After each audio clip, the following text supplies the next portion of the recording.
Dicen que en una oportunidad un hinduista se estaba relacionando con un cristiano y ambos estaban estableciendo una conversación respecto a la existencia de Dios.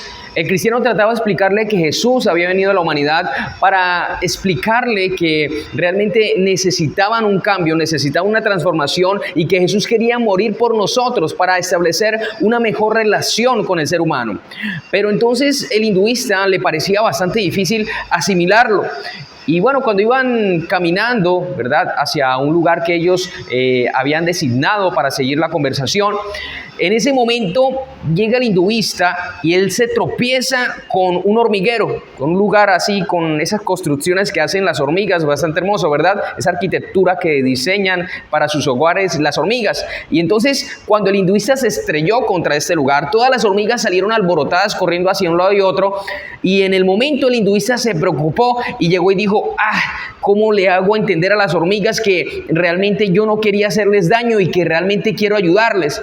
Entonces el cristiano le dice, mire, la única opción es que tú tengas el deseo y el poder de ser hormiga, para que de acuerdo al lenguaje en que ellas se comunican, tú puedas explicarle. Es decir, necesitas tener el lenguaje para explicarles y darles a entender todo lo que ha sucedido y para que puedas disculparte.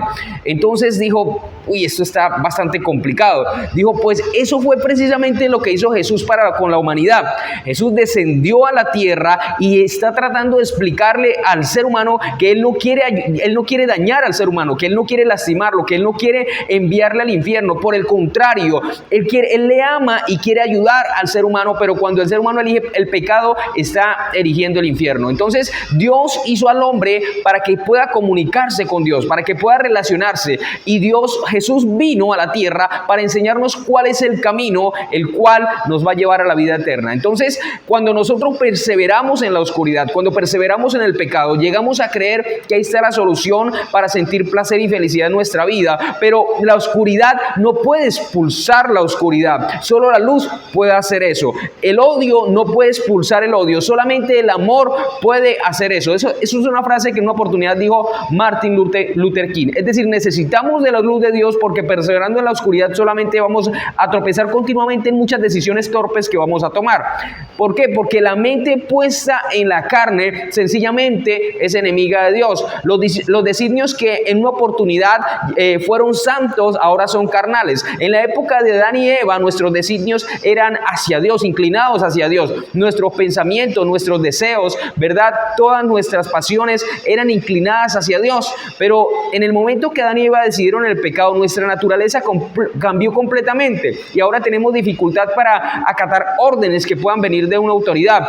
Entonces, tristemente el ser humano se adapta más a los golpes que produce el pecado que al dolor que inicialmente produce empezar a adaptarse para vivir para Dios. El ser humano le cuesta adaptarse a las reglas. Entonces, las mejores personas siempre son las que están dispuestas a confesar su depravación, su dificultad, ¿verdad? Las que están dispuestas a confesar, y no estoy diciendo un sacerdote, sino al Dios del cielo, para que Dios pueda dirigir su alma. Entonces, siempre y cuando usted no sienta la depravación que usted practica continuamente y los pensamientos sucios que usted practica continuamente, siempre y cuando usted no sienta la maldad que usted está practicando, usted no es hijo de Dios, ¿verdad?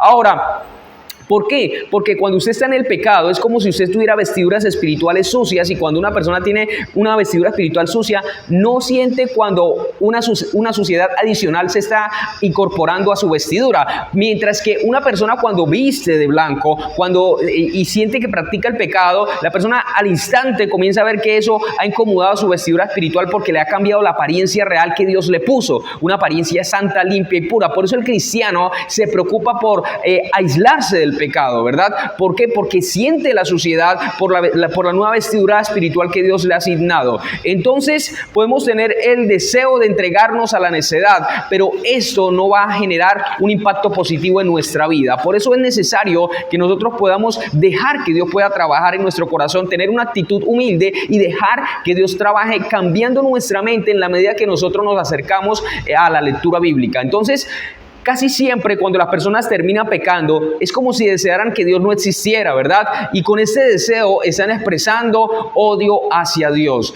Es como si usted quisiera que hubiesen pecados que no fuesen prohibidos. Y aquí es donde encontramos que hay personas que justifican su maldad, justifican su suciedad, ¿verdad? Y esto pasa por no tener una vestidura espiritual de acuerdo a lo que Dios espera en su vida. Esta es una reflexión que queríamos compartir. Compártala en redes sociales y deje que el evangelio siga fluyendo y hagámosle fama a nuestro Señor Jesucristo. Bendiciones.